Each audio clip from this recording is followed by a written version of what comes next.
हर हर महादेव। नमस्कार। मैं काशी से पंडित रवि प्रकाश मिश्र आप सबों के समक्ष ज्योतिष विषय पर एक नई जानकारी। क्या आपको किसी ने काल सर्प दोष से डरा दिया है? आप उससे परेशान हैं, चिंतित हैं? हो सकता है आपकी कुंडली में काल सर्प दोष आपके ऊपर हो, आपकी पत्नी के ऊपर हो, आपके संतान के ऊपर हो और आपके जीवन में, आपके घर में उथल पुथल मचा हो।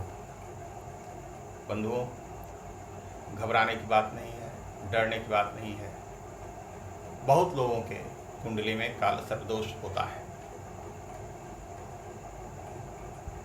संकट आता है, उसका निवारण होता है।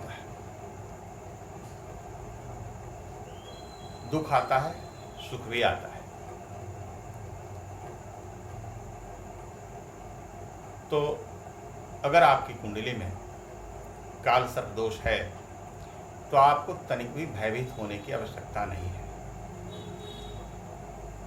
आप मेरे बताए हुए ये कार्य करें, उससे आपका काल सर्प दोष शांत हो जाएगा, उसका निवारण हो जाएगा, उसका पटाक्षेप हो जाएगा। अगर आपकी कुंडली में काल सर्प दोष है, आपके परिवार के किसी सदस्य की कुंडली में काल सर्प दोष है, तो सर्वप्रथम आप 1.25 लाख यानी 1,25,000 महामृत्युंजय मंत्र का विधिवत जप कराइए। विधिवत शब्द से ये अर्थ है कि योग्य ब्राह्मण, विद्वान ब्राह्मण का चुनाव कीजिए, उनको यथोचित दक्षिणा दीजिए और उनको कंबल के आसन पर बैठाकर जप कराइए। फलाहार, जप काल में फलाहार रहें ब्राह्मण देवता, और जिसमें अन्न का प्रयोग न हो। 1,25,000 का दशांश यानी 1.25 लाख का दशांश हवन हो, दशांश तर्पण हो, दशांश मार्जन हो, दशांश ब्राह्मण भोजन हो,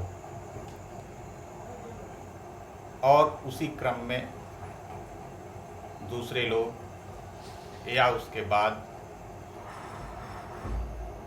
रुद्राभिषेक हो।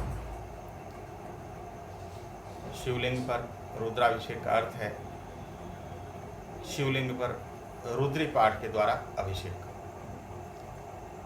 वह कैसे होता है, उसकी क्या विधि है, ब्राह्मण लोग बता देंगे। अलग अलग विधि है, क्रम है। जल से, दूध से, गन्ने के रस से, शहद से, वगैरह वगैरह अलग अलग विधान है। उससे आप अभिषेक कराएं। उस अभिषेक में नाग नागिन का 2 जोड़ा चांदी का बनवाएं। पूजन अभिषेक क्रम में ही दोनों जोड़े को शिवलिंग पर चढ़ा दें। अभिषेक के बाद 1 जोड़ा वहीं छोड़ दें और 1 जोड़ा को लेकर आप जिस व्यक्ति पर काल सर्प योग है, काल सर्प दोष है, उसके सर पर 11 बार घुमाकर किसी पवित्र जल में डाल दें, प्रवाहित कर दें। पुनः पीछे घूमकर नहीं देखें, अपने स्थान पर आ जाएं।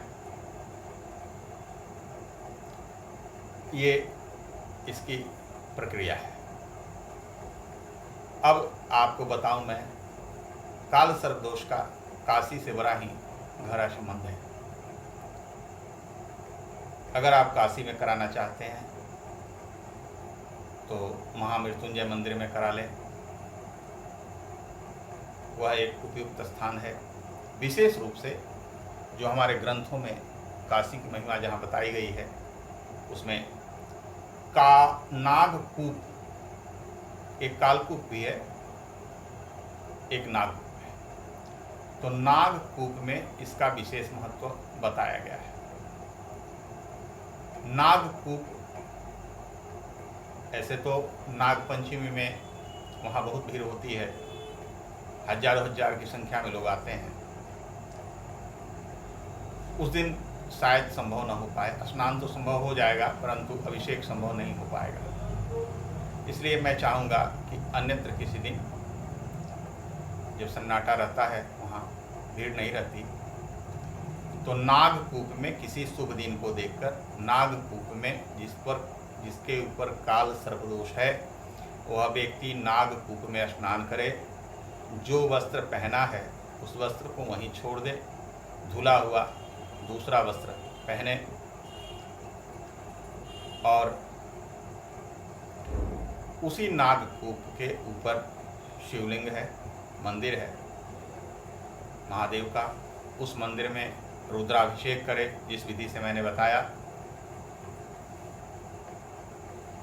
इससे हमारे शास्त्रों के अनुसार उसकी ऐसी महिमा है नागकूप की कि आपकी कुंडली में स्थित, आपके शरीर के ऊपर स्थित काल सर्पदोष समाप्त हो जाएगा। आप पूर्णतः विश्वास के साथ यह कार्य कर सकते हैं।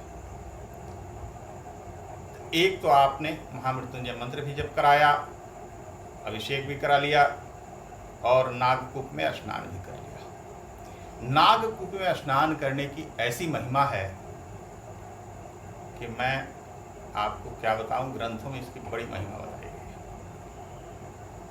उसके बाद अगर काशी में आते हैं, नागकूप में स्नान करते हैं, तो सारी क्रिया समाप्त होने के बाद भिखारियों को यथोचित भोजन कराएं।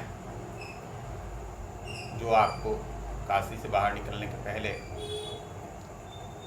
संभव हो, पूड़ी सब्जी, ये भी संभव न हो, बिस्किट ब्रेड, कुछ भी अन्न का भोजन भिखारियों को कराएं यथाशक्ति यथा सामर्थ्य।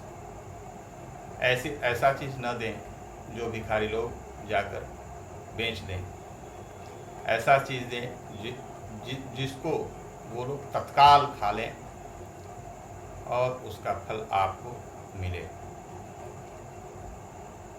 ये सब कार्य काल सर्पदोष के बाधा निवारण में बहुत सहयोगी होगा। आपकी कुंडली में अगर काल सर्पदोष है तो उसका निश्चित रूप से नाश हो जाएगा, समाप्त हो जाएगा। हाँ, एक चीज़ और, उस कालकूप में स्नान करने के बाद शिव मंदिर में दीपक घी का जरूर जलावें। संभव हो तो पंडित जी को कुछ घी खरीद कर दे दें या पैसे दे दें कि भैया पंडित जी आप कुछ दिन तक यहाँ दीपक जला दिया कीजिएगा। ये सब काल सर्प दोष निवारण में बहुत महत्व रखता है। इससे आपका काल सर्प दोष का निवारण हो जाएगा, जो महामृत्युंजय के जप से, नागकूप के स्नान से और रुद्राभिषेक से। अच्छा होगा कि आप रुद्राभिषेक गाय के दूध से कराएं, इसका अनंत फल है और आप जिस फल कामना से कर रहे हैं वह तो पूर्ण हो ही जाएगा। अब मैंने आपको काल सर्प दोष निवारण के लिए उपाय बताया। अब फिर अगले वीडियो में मिलेंगे। आपको अगर कोई जिज्ञासा हो, कोई कुछ पूछना हो, कुछ जानना हो, तो मेरी ईमेल आईडी आपको दिख रही है वीडियो पर, उस पर आप संपर्क कर सकते हैं, या मेरा संपर्क सूत्र है, फ़ोन नंबर है, उस पर भी आप पूछ सकते हैं। मेरा मनोबल बढ़ता रहे आपको जानकारी देने में, इसके लिए आप मेरे वीडियो को लाइक करें, शेयर करें, सब्सक्राइब करें। तब तक के लिए हर हर महादेव, नमस्कार।